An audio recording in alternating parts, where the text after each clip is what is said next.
We've been talking about this original way of doing shiatsu, a simple, instinctive way, a primitive way.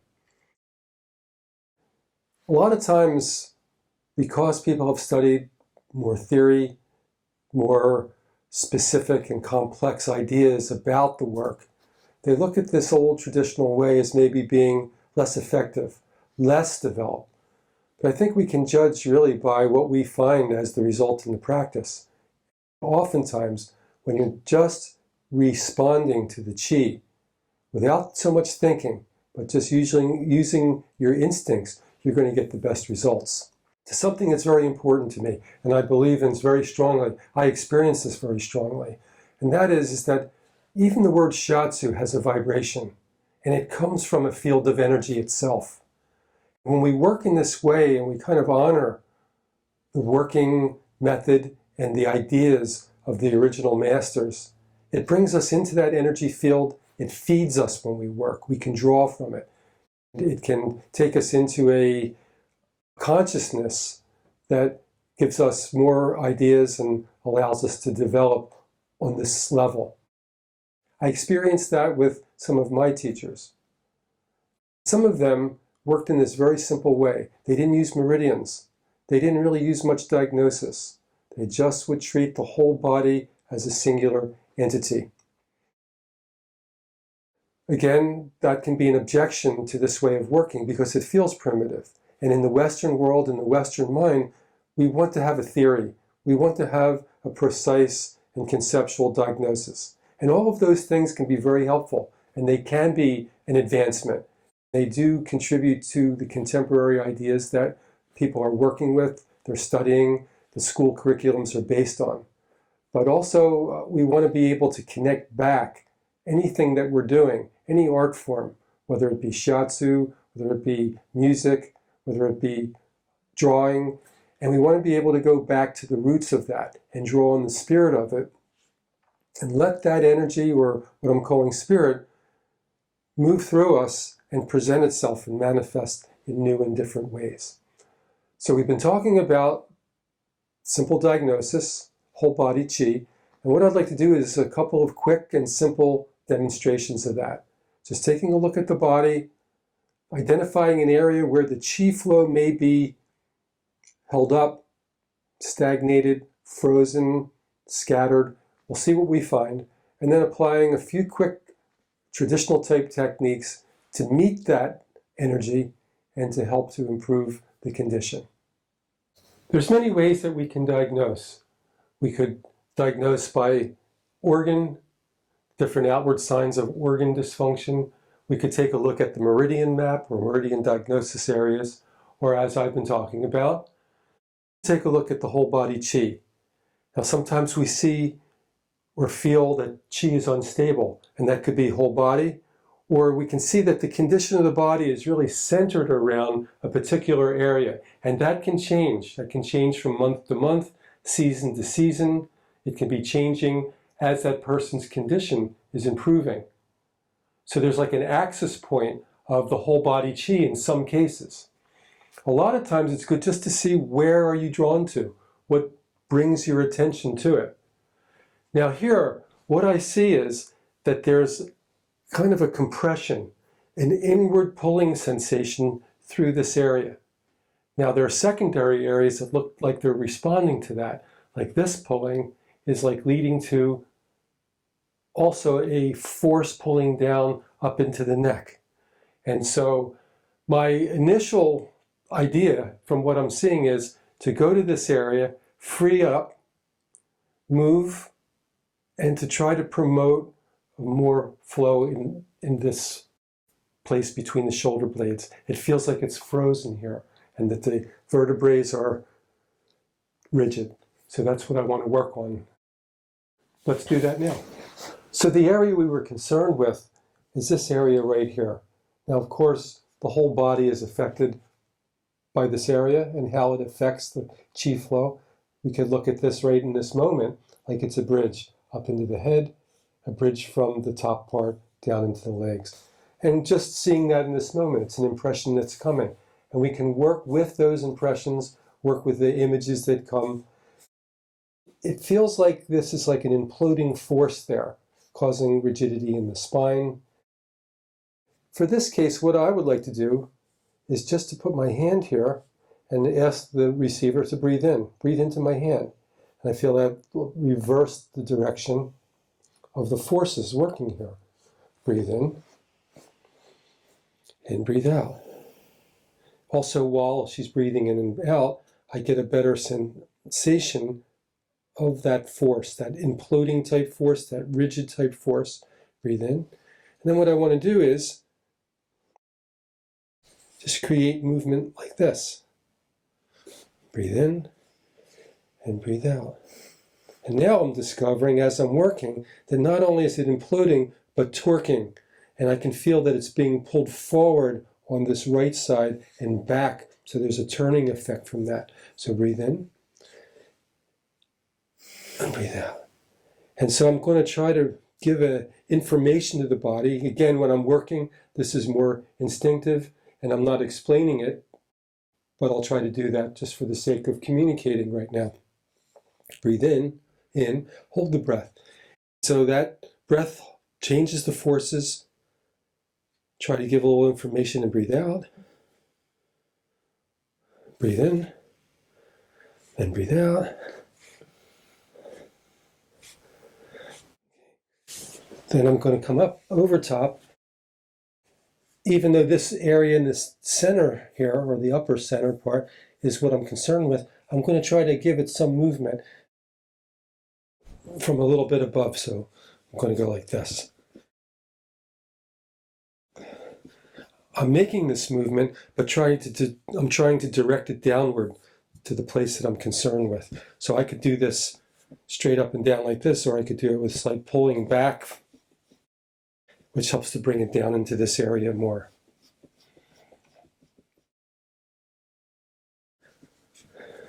I'm going to go back to the first technique. Breathe in and breathe out. Breathe in. Let me have you hold this time. And breathe out. So I'm letting my body go with these movements as well. And I think finally what I'll do is, since there's this turning that I'm seeing and feeling now, I'm just going to take the right side, breathe in, and I'm going to bring that back and breathe out. Breathe in and breathe out.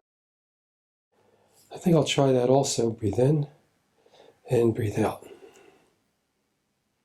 Breathe in and breathe out. Breathe in.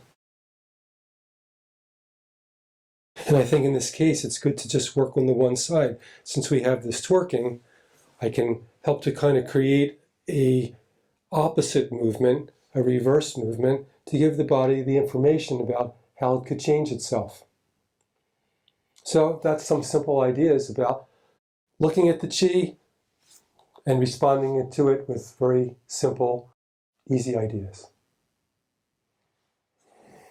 So that was just a brief idea of how we can work in this way. There's so many varieties of it. One of the things that it relies on is just that we look, we be present, we have a beginner's mind, and we just see what comes to us. And the simplest of information can oftentimes be the most valuable information. We're going to work a lot more with these ideas and with this kind of technique in some of our upcoming educational videos. Some people have asked whether it's really possible to learn some Shiatsu and some Shin Tai through video instruction. Could you talk a little bit about that? Well, I had the same thought myself, and I was wondering. And then I realized that there's certain qualities about it that are unique and can actually enhance the learning part of it. And so when you learn in the class, a lot of times you're with a lot of other students. In that moment, you happen to be in a certain position, you don't want to disturb anything, so your view's not that great. In this way of learning, the time has been taken to get the right angle, so what's being done is more clear. And then, of course, the capacity to do close-up shots. The other thing is, clearly, that you can review it at your convenience. You can look at something, try it, look at it again. What I find when I'm learning something is that when I see it and then I try it, over time it becomes more clear. So you have to give it that time to grow in your experience. The third thing that may seem a little bit more remote to some, but to me it's very clear, is that when you do something, it's an impression in time and space. And so even though it's fixed on a video, the energy of that, the vibration of that when it was made, still continues on. And so the video itself can act as a doorway to link into that original sensation, that original experience that was happening at the time that the film was made. And I think this actually helps to grow a faculty, a perceptual faculty that we have that other experiences may not give us the opportunity to do. So linking into that time-space continuum and seeing what's there fixed on a film, but also linking into the energy that was there when that film was made. I think it's really an opportunity to learn in that way as well. That's an interesting point. I remember I used to really wait for the next Shiatsu class. You know, so I mean, when you were learning? Yeah, when I was learning, I would just have it down on my calendar, and I couldn't wait for the next class. Partly because I really enjoyed the classes, but also because it would always reinvigorate my inspiration and the feeling I would get for the techniques and the work. And now I can just watch a video, which, you know, it's not the same, but it has certain things that are even a bigger benefit than being in a classroom. What kind of effect does it have when you're, watching something on a video, and trying to learn from that? Well, even when I've been spending hours over the last months editing videos of Saul giving treatments, and I always get inspired to give treatments. Like right away, I want to go try whatever I'm watching, even if I've done it, for 15 years. I watch the effect on the body and see the response, and then I want to go try that. So that's one of the effects. And I usually learn a new depth of whatever you're showing. Yeah. I get another little piece of information that maybe I missed the first 20 times. I'm joking about that because I've been in so many classes through the last 10 years. So. And I've been hearing that similar things from other practitioners and people who have been taking some of the online courses. And even experienced teachers and students? Yeah, actually I would say it's the similar response from people that are very experienced and people that are new to the work. Well, for me, it's a very direct analogy to learning music, because now on YouTube you can go and learn just about anything on any instrument. I'm a very enthusiastic guitar hobbyist. I've been playing for a long time. And when I go on YouTube and want to learn something specific, then I can watch somebody demonstrating. I can feel the rhythm that they're trying to put forward. I can get the feel for how they're trying to express the different linear ideas of melody and harmony, and differentiate between different feels. So if it's a more straightforward, let's say country feel, or a more straightforward rhythm and blues feel, you can pick all that up on the video. I've done that many times, and clearly the human body is an instrument as well. And when we work with the treatment, there is a element of that that's like playing an instrument. Working with the spine, working with the musculature, feeling the energetics of the body, both meridians and chakras. So that was something that opened up a doorway for me and helped me realize that you can transfer that experience to the experience of doing and learning bodywork. Do you feel that there's a benefit of people watching these instructional videos, even if they've already taken a lot of Shiatsu courses over the years, or even already studied with you? I think no matter what, it's important to keep our practice fresh. And there's lots of ways to do that. Our own personal development that we're constantly going through helps to create new awarenesses and perceptions that make our work more alive, that what we're seeing and what we're responding to with clients. The other thing is to develop new techniques, but I find it really interesting to go back and revisit techniques that I've been using for years, work with them, create variations with them, and be very flexible with those. So it can serve in that way. But one way or the other, what every practitioner is looking for is to keep their practice fresh and alive and to feel inspired by it. You as the practitioner going into that session and feeling also an energy. It's your practice should enliven you. If you're getting tired, if you're starting to feel like it's hard work to do treatments, then there's the signal right there. Do something to bring it back alive. And these are some of the ideas that I've always found very useful. To be creative, but to be creative, oftentimes using the things that we already know. And then you've said even taking a technique that maybe is really simple, like knife hand. I mean, I learned that in Beginner's Weekend. Mm-hmm. Doing knife hand along the spine. But you can do that just in a very kind of quick way and a surface way, or you can take this simple technique and really have it bring out a real depth of response in the receiver, especially if you're connecting into the chi and using your awareness to help move their chi. Yeah, that's a really good point.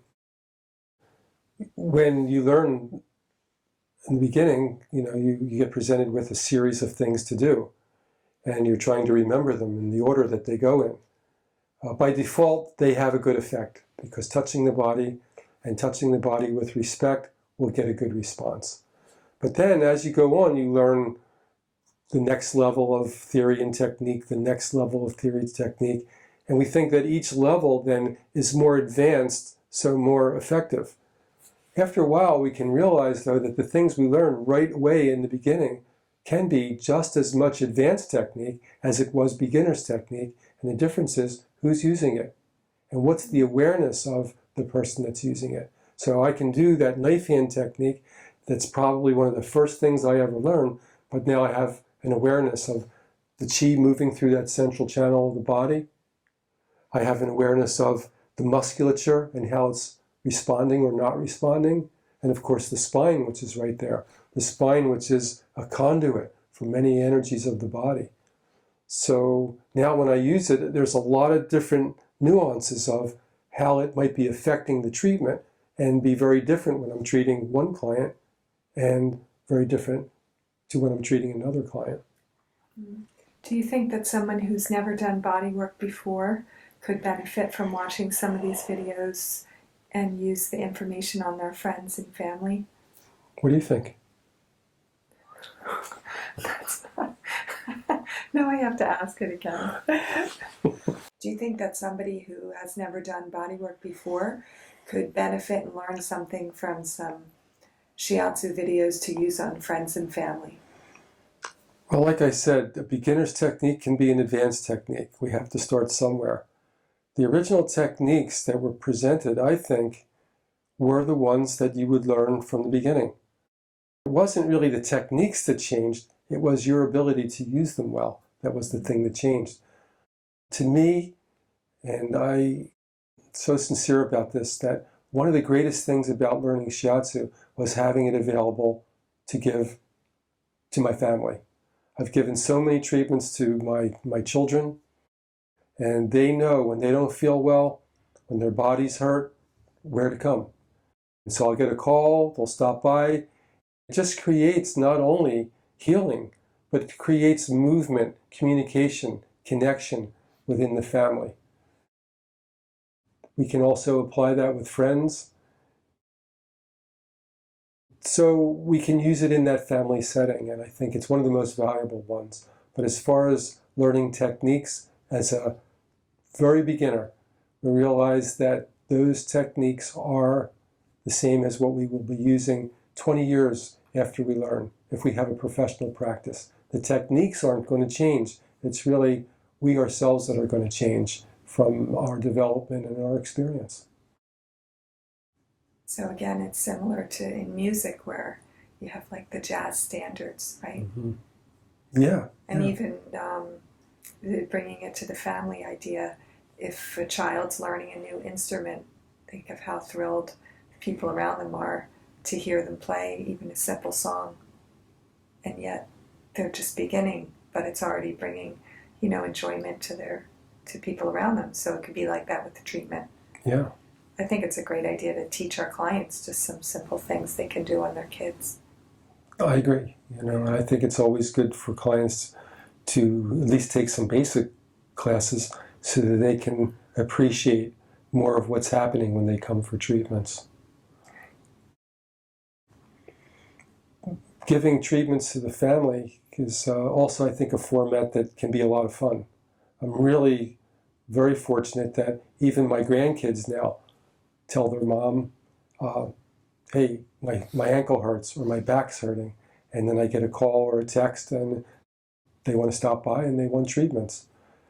Sometimes when we have family event, 3 or 4 or 5 or 10 people are over, and then one person says, could you work on my shoulder? Can you work on my back? And then these small, spontaneous mini treatments take place, and I think it creates a really nice addition to the atmosphere.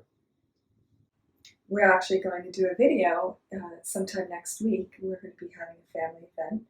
We're going to get out the camera and film some of the treatments that take place, if we do treatments, but there's a good chance we will be. And so we'll look forward to sharing that with you. Yeah, we're going to have a party here. We're going to set up and see if we can get some of the people to not only have these treatments. Now, that's not hard to do, but to get them to be on camera, that may be a little bit more difficult. So we'll see how it goes, but we're going to give it a really good try. So we're going to be doing a lot more with this particular topic and with these type of ideas in the next days.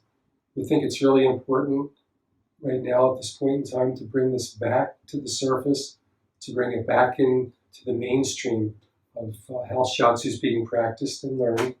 And of course, it's meant to be synthesized with a lot of the other ideas that are being emphasized as well in modern or contemporary education. So we hope that you'll look forward to getting those videos, taking a look at them, letting us know what you'd like to talk about or to see demonstrated, and to create a communication that's ongoing.